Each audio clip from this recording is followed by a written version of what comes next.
सुप्रभात विद्यार्थियों, मैं सुषमा कुमारी पांडे आज पुनः आपके समक्ष ऑनलाइन वीडियो के माध्यम से कक्षा 8वीं के बसंत पाठ्य पुस्तक के गद्य भाग से पाठ 17 बाज और सांप को लेकर उपस्थित हूँ। सर्वप्रथम हम पाठ को पढ़ने से पूर्व लेखक परिचय पर प्रकाश डालते हैं। इस पाठ के लेखक निर्मल वर्मा हैं, जो कि आधुनिक कहानीकार हैं। इनका जन्म 3 अप्रैल 1929 को शिमला में हुआ था और निधन 25 अक्टूबर 2005 को हुआ। निर्मल वर्मा ने कहानी आधुनिकता के समावेश के साथ रची है, जो शिल्प और अभिव्यक्ति की दृष्टि से बेजोड़ समझी जाती है। ये चेकोस्लोवाकिया के प्राच्य विद्या संस्थान में 7 वर्ष तक कार्य किए। इनकी कहानी माया दर्पण पर 1973 में फिल्म बनी, जिसे सर्वश्रेष्ठ हिंदी फिल्म का सम्मान मिला। इनकी प्रमुख कृतियां हैं परिंदे, जो कि 1959 में बनी, चीड़ों पर चांदनी 1963 में लिखा, बीच बहस में 1973 में, लाल टीन की छत 1974 में लिखा, शब्द और स्मृति 1976 में। इनको पद्म भूषण, साहित्य अकादमी पुरस्कार, ज्ञानपीठ पुरस्कार से नवाजा गया।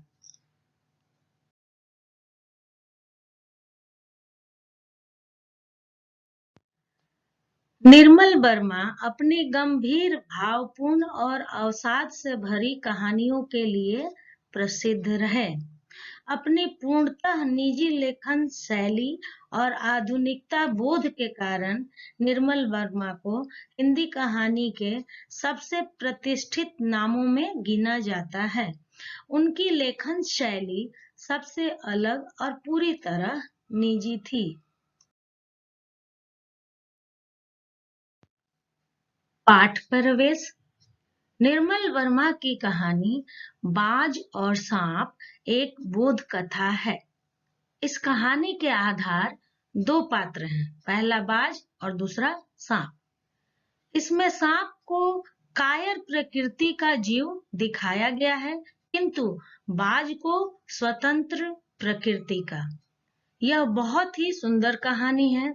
इस कहानी के माध्यम से लेखक हमें बताना चाहते हैं कि किस तरह से हर प्राणी अपने स्वभाव के कारण अलग-अलग व्यवहार करता है।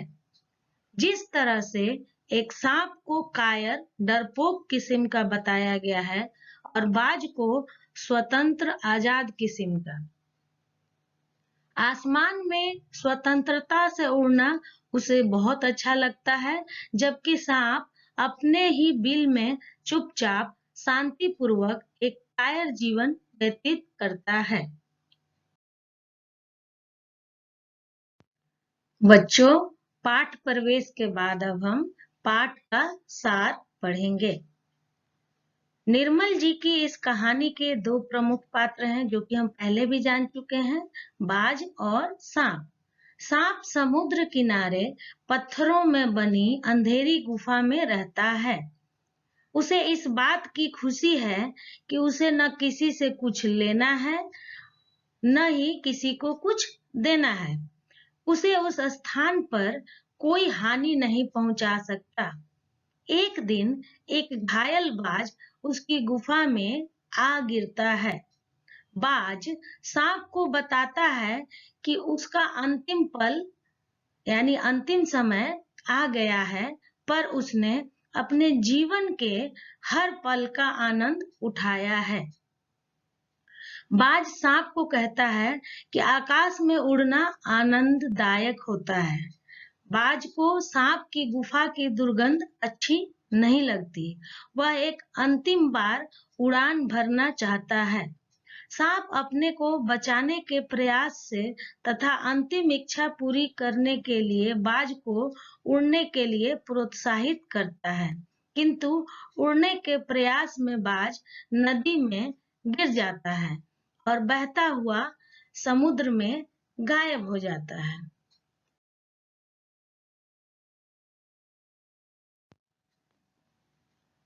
यह सब देखकर सांप हैरान होता है कि आकाश में उड़ने का मजा क्या होता है, जिसके लिए बाज ने अपने प्राण त्याग दिए। सांप के मन में भी उड़ने की इच्छा जागती है। वह उड़ने के लिए अपने शरीर को हवा में उछालता है तो जमीन पर गिर जाता है, किंतु बच जाता है।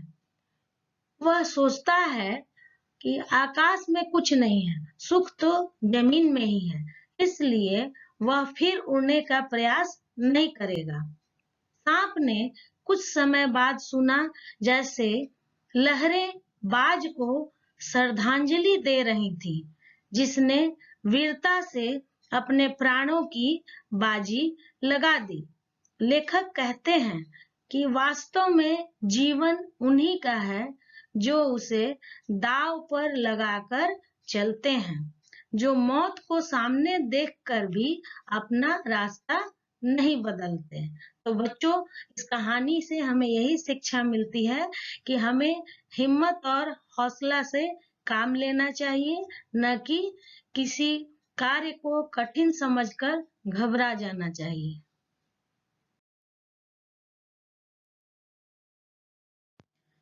बच्चों, सकारात्मक सोच व्यक्ति को संकीर्ण विचारधारा से बाहर निकालने का काम करती है।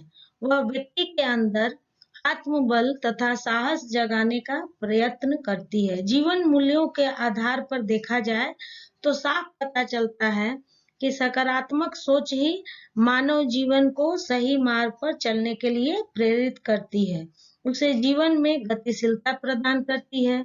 सांप की बातें सुनकर जब बाज अपनी सोच को सकारात्मक करता है तो उसे एक नया साहस मिलता है। वह उसी साहस के आधार पर पूरी ताकत से उड़ने का प्रयत्न करता है। अतः स्पष्ट है कि सकारात्मक सोच मानव को सही दिशा तथा दशा देने का काम करती है। यह दिशा उनके जीवन को सही मार्ग प्रदान करती है। एक तो ये हो गया सकारात्मक सोच का। दूसरा है कि कहानी में घायल बाज को देखकर सांप अत्यंत खुश होता है, क्योंकि उसे बाज से कोई खतरा नहीं था। लेकिन जीवन मूल्यों के आधार पर सांप द्वारा बाज की इस प्रकार की स्थिति पर हंसना तथा ताने मारना उसकी मूर्खता तथा अमानवीयता का परिचायक है। यह उसके निष्ठुर तथा स्वार्थी होने का भी प्रमाण है। बच्चों, भले ही कोई व्यक्ति या जीव भले ही हमारे लिए कितना हानिकारक क्यों न रहा हो, किंतु जब वह असहाय, दीन दुखी या घायल अवस्था में हो तो हमें उस पर कटाक्ष नहीं करना चाहिए, हमें उसकी खिल्ली मजाक नहीं उड़ानी चाहिए। इसके विपरीत हमें उसकी सहायता करनी चाहिए, उसे उसके द्वारा किए गए गलत कार्यों का एहसास दिलाकर पुनः जीवन मार्ग पर ला देना चाहिए।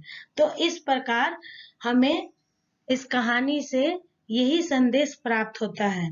विद्यार्थियों, कृपया आप कोई भी पाठ पढ़ें उसकी पुनरावृत्ति अवश्य करें, चाहे वो मौखिक रूप में हो या लिखित रूप में हो। इस पाठ को ध्यान पूर्वक सुनने व समझने के लिए मेरे तरफ से बहुत बहुत धन्यवाद प्यारे बच्चों।